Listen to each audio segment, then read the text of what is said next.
Fala, meus caros, como vocês estão? Sejam muito bem-vindos a mais um clássico resumão semanal aqui do grupo. De verdade, esta série de vídeos já conhecida sua, onde eu trago os principais insights da semana que nós vimos lá no nosso grupo do Telegram, o grupo de verdade, onde tem insights diários sobre os investimentos. Se você não está nele ainda, está dando um mole gigantesco, clique no link aqui na bio, entre lá e acompanhe diariamente, se torne cada dia um investidor melhor. Fechado? Então vamos lá, a gente vai começar por um grande mito que surge sempre que o mercado tem alguma queda. A gente teve uma pequena queda na Bolsa Brasileira essa semana e aí surgem os mitos das proteções de carteira, o que poderia proteger contra a volatilidade. E o papo é reto.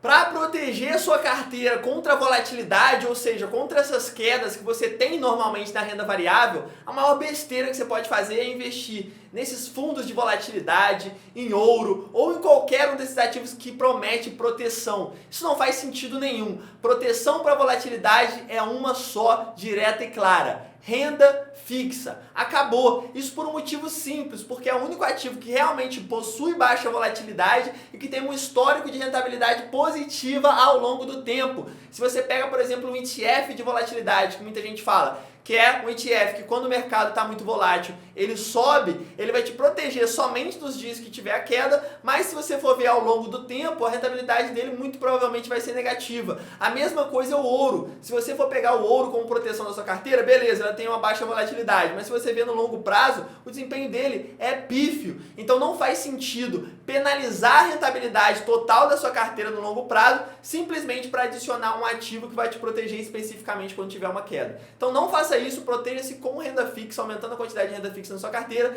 que você vai reduzir a sua volatilidade e manter aí um potencial de retorno ao longo do tempo que a renda fixa te proporciona.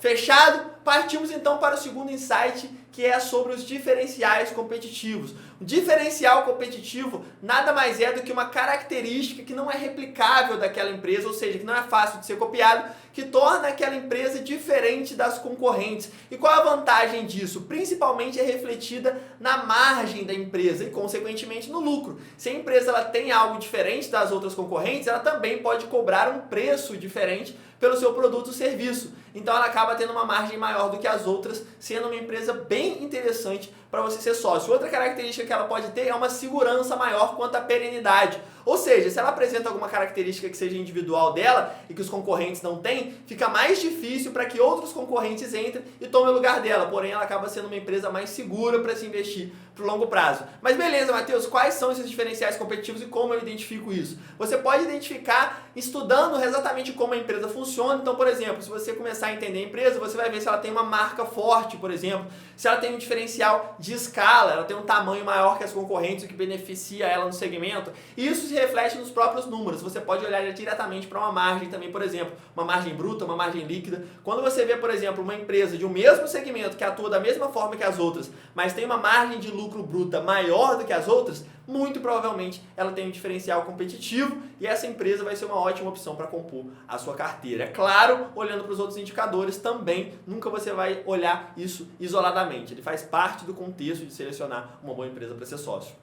Fechado? E por último, nós vimos os vilões dos investimentos para a sua carteira. Então, os 3 piores investimentos mais perigosos para a sua carteira de investimentos, na minha opinião, são: em primeiro lugar, debênture. Não faz sentido absolutamente nenhum. Você corre um risco de renda variável para ter um potencial retorno de renda fixa.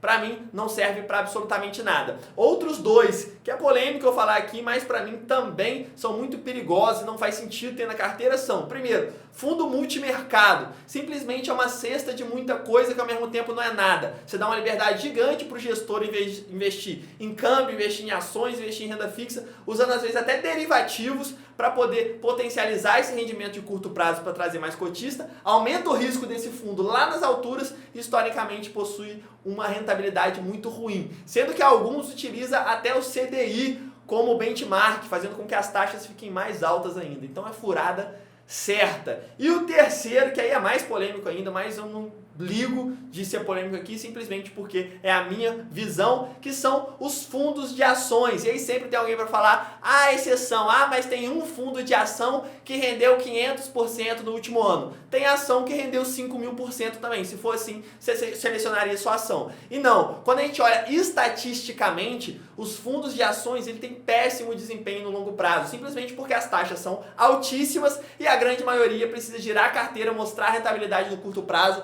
para trazer os investidores e cada vez ter mais patrimônio nesse fundo. Além do movimento contrário que se faz, né? Quando o mercado está em alta, as pessoas estão eufóricas e entram no fundo, fazendo com que ele tenha que investir logo no mercado em alta, e quando o mercado está em baixa, que poderia aparecer as oportunidades, as pessoas sacam dinheiro, então ferra completamente a dinâmica de um fundo de investimento. Por isso, para mim, não tem outro caminho, você aprender a investir com autonomia, tomar suas próprias decisões e investir diretamente nos ativos, investir diretamente nas ações, diretamente nos FIIs, diretamente na renda fixa, ou no que você quiser, não precisando de um intermediário desse para fazer isso. Fechado? Então é isso. Esse foi o resumão semanal. Estamos juntos mais do que nunca. Aquele abraço!